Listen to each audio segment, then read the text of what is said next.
క్రెడాయి హైదరాబాద్ అతిపెద్ద property show మార్చి 8వ తేదీ నుంచి 10వ తేదీ వరకు గొప్ప అవకాశం వినియోగించుకోండి. బీజేపీ, టీడీపీ, జనసేన పొత్తు ఖరారైంది. ఎన్డీఏలో చేరిక కూడా ఖాయమైపోయింది. సీట్ల పంపకాలకు సంబంధించి గత 3 రోజులు జరుగుతున్న కసరత్తు ముగిసింది. టీడీపీ అధ్యక్షుడు చంద్రబాబు నాయుడు, జనసేన అధ్యక్షుడు పవన్ కళ్యాణ్ తిరిగి హైదరాబాద్కు పయనమయ్యారు. అసలు ఏం జరిగింది? 3 రోజుల కసరత్తు ఎందుకు జరిగింది ఇంత డిలే? అసలు సీట్ల పంపకాలకు సంబంధించి బీజేపీ, టీడీపీ మధ్య ఏం జరిగింది? ఎన్ని సీట్లలో బీజేపీ పోటీ చేయబోతుంది? ఎన్ని సీట్లు టీడీపీ బీజేపీ ఇచ్చింది? ఇలాంటి అంశాలకు సంబంధించి దాదాపుగా రాష్ట్ర వ్యాప్తంగా తెలుగు రాష్ట్రాల్లో ఒక ఉత్కంఠ నెలకొంది. మరి ఏం జరిగిందో మనతో మాట్లాడేందుకు ఎంపీ రఘురామకృష్ణరాజు గారు మనతో ఉన్నారు. రఘురామకృష్ణరాజు గారు, గత 3 రోజుల నుంచి ఒక తీవ్రమైన కసరత్తు, గతంలో ఎప్పుడూ లేని విధంగా చంద్రబాబు నాయుడు, జనసేన పవన్ కళ్యాణ్ గారు కూడా ఢిల్లీలోని 3 రోజుల మకాం వేసి ఈ ఎంపీ అభ్యర్థులకు సంబంధించి కానీ ఎమ్మెల్యే అభ్యర్థులకు సంబంధించి కానీ తీవ్రమైన కసరత్తు చేశారు. ఫైనల్గా అంతా కంప్లీట్ చేసుకుని వెళ్ళారు. అసలు ఏం జరిగింది? ఏముంది, ఇప్పుడు 3 రోజులు ఏం కాదు, ఇది స్ట్రిక్ట్లీ స్పీకింగ్ 1.5 డే. ఇప్పుడు మొన్న సాయంత్రం రాత్రికి వచ్చారు, అదే రోజు మీటింగ్ అయింది ఇమీడియట్గా. సో నిన్న వాళ్ళకి వేరే ఇతర పార్ట్నర్స్ మీటింగ్స్ పెట్టుకున్నారు, ఆలస్యం అయింది. ఈరోజు ఉదయమే మాట్లాడుకున్నారు, కంప్లీట్ అయింది. So it's a short stay, slightly more than 1.5 day. దాన్ని 3 రోజులు అనుకోవటం కరెక్ట్ కాదు. సుహృద్ వాతావరణంలో చర్చలు జరిగినట్టుగానే తెలిసింది. ఎన్ని సీట్లు అనేది ఆల్రెడీ మీ మీడియాలో కూడా స్పెక్యులేట్ అవుతున్నాయి. ఎవరికి ఎన్ని సీట్లు ఇచ్చారు అనేది ముఖ్యం కాదు.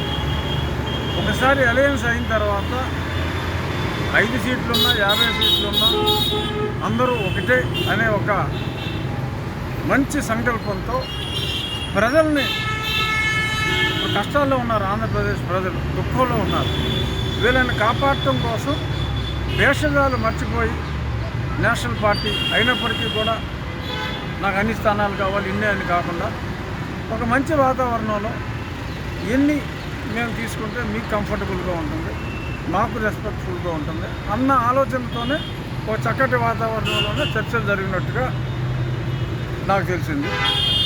రఘురామకృష్ణరాజు గారు, ఈసారి మీరు ఎంపీగా ఉన్నారు నర్సాపురం నుంచి, మళ్ళీ ఎక్కడి నుంచి పోటీ చేయబోతున్నారు? నేను నర్సాపురం నుంచి అయితే ఖచ్చితంగా పోటీ చేస్తున్నా. ఏ పార్టీ నుంచి అంటే ఇప్పుడు ఒక 2 రోజుల్లో ఎన్ని స్థానాలు అనేది కన్ఫర్మ్ అయింది, కానీ ఏ స్థానం నుంచి ఏ పార్టీ అనేది ఎగ్జాక్ట్గా ఫైనలైజ్ కాలేదు.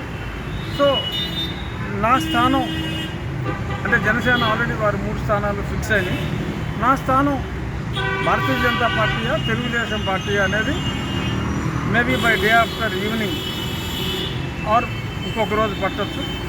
సో ఏ పార్టీ అయినప్పటికీ కూడా నేను ముందు నుంచి కూడా 2.5 సంవత్సరాలుగా కూటమి వస్తుంది, ఈ ముగ్గురు కలుస్తారు త్రిమూర్తుల్లాగా అని నేను అప్పటి నుంచి చెప్తూనే ఉన్నా.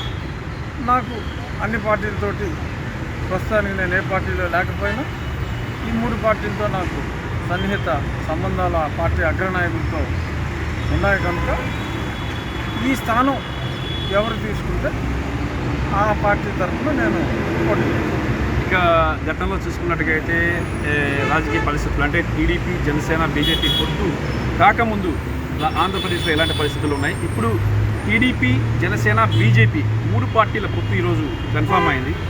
రాజకీయ పరిస్థితులు ఎలా ఉండబోతున్నాయి? ఇక్కడ అద్వితీయమైన విజయం దిశగా ముందుకెళ్తుంది ఈ పొత్తు. గ్రాండ్ విక్టరీ ఉంటుంది. 150 స్థానాలు పైనే కూడా ఎక్స్పెక్ట్ చేస్తున్నాం. పార్లమెంట్ అయితే కనీసం 23 స్థానాలు ఖచ్చితంగా గెలుస్తాం. ఇక వైసీపీ చెప్తుంది ఎంతమంది పొత్తులు ఉన్నా, ఎంతమంది కలిసి అలయన్స్గా వెళ్ళినప్పటికీ కూడా విజయం మాదే ఉంటుందని చెప్పేసి వైసీపీ ధీమా వ్యక్తం చేస్తుంది. అంత ధీమా వ్యక్తం చేసే వైసీపీ ఎందుకు మీరు పొత్తులు కలుస్తున్నారు అని అనుదినం ఏడుస్తుంది. ఎందుకు ఏడుస్తుంది? ఆ ఏడుపు కనుక కారణం ఏంటి అన్నది తెలుసుకుంటే అర్థమవుతుంది. వాళ్ళు అంత ఫ్రస్ట్రేషన్లో ఉండి వాళ్ళు అలా మాట్లాడుతున్నారు. వాళ్ళని చూసి జాలిపడాలి తప్ప మనం ఏం చేయాలి. అంటే బీజేపీ, టీడీపీ పొత్తు అనేది వైసీపీలో భయాన్ని, ఆందోళన కలిగిస్తుందంటారా? మామూలు భయం కాదు, జడుచుకుంటున్నారు. ఎవరికి మతి లేదు. చాలామంది ఇంకా పార్టీ వదిలి బయటికి వెళ్ళిపోతారు. టికెట్ ఇచ్చినా కూడా టికెట్ వద్దని చెప్తారు. ఎందుకంటే దొంగ ఓట్లు, ధన ప్రభావం, పోలీసు అరాచకాల మీద డిపెండ్ అయ్యి బార్డర్లో ఉన్న వాళ్ళు ఏదో రకంగా బయటపడతాం అనుకున్నారు. ఎప్పుడైతే భారతీయ జనతా పార్టీ వచ్చిందో ఇంకా వారి ఆటలు కట్టు అన్న సంగతి అర్థమై వాళ్ళందరూ కూడా పోటీ నుంచి తప్పుకుంటారు. సో ఇక ఎన్ని సీట్లు ఈ అసెంబ్లీ ఎన్నికల్లో వచ్చే అవకాశాలు ఉన్నాయి టీడీపీ? నేను చెప్తున్నాను కదా, ఇప్పుడు 150 సీట్లు కంపల్సరీగా 150 సీట్లు మళ్ళీ తీసుకొస్తామని గతంలో 135 సీట్లు ఖచ్చితంగా తెలుగుదేశం జనసేన ఉన్నప్పుడే వస్తాయని అనుకున్నాం.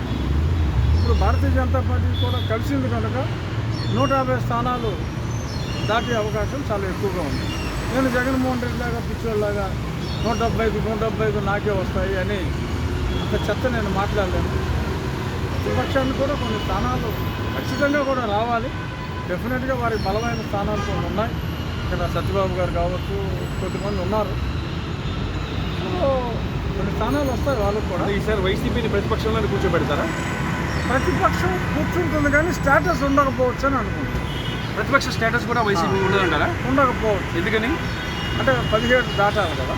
అయితే భారీగా రూరల్లో కానీ స్కీమ్స్ కానీ అన్నీ ఇంప్లిమెంట్ చేశాము, జనాల్లో మైనార్టీస్లో ఎక్కువ భద్రత కల్పించాము, ఎక్కువ స్కీమ్స్ అమలు చేస్తాం కాబట్టి ఓట్లు కంపల్సరీగా తమకు వేస్తారనే ధీమా, అదే భరోసా అనేది వైసీపీకి ఉంది. ఇప్పుడు మా సమావేశాల్లో క్లియర్గా చెప్పబోయేది, ఎన్నో సెంట్రల్ స్కీమ్స్ ఉంటే ఆ మ్యాచింగ్ గ్రాంట్ కూడా వీడు ఈ ప్రభుత్వం కట్టలేక ఆపేసిన స్కీముల వివరాలు, ప్రజలు ఎంత నష్టపోయారు, ఇవన్నీ లెక్కలతో సహా, అన్ని అంకెలతో సహా రాబోయే సమావేశాల్లో మేము ప్రజెంట్ చేయబోతున్నాం.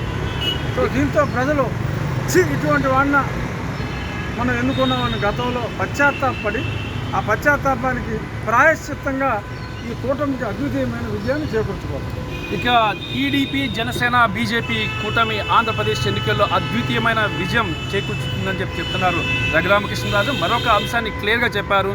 తాను నరసాపురం నుంచి పోటీ చేస్తా, ఏ పార్టీకి బీజేపీగా జనసేనక ఏ పార్టీకి నరసాపురం కాన్స్టిట్యున్సీ వెళ్తే ఆ పార్టీ నుంచి తాను పోటీ చేస్తాను, నరసాపురం నుంచి గెలుస్తానని చెప్పేసి కూడా రఘురామకృష్ణరాజు చెప్తున్నారు. కెమెరామెన్ రామ్తో రామకృష్ణ, ఆర్టీవీ, న్యూఢిల్లీ.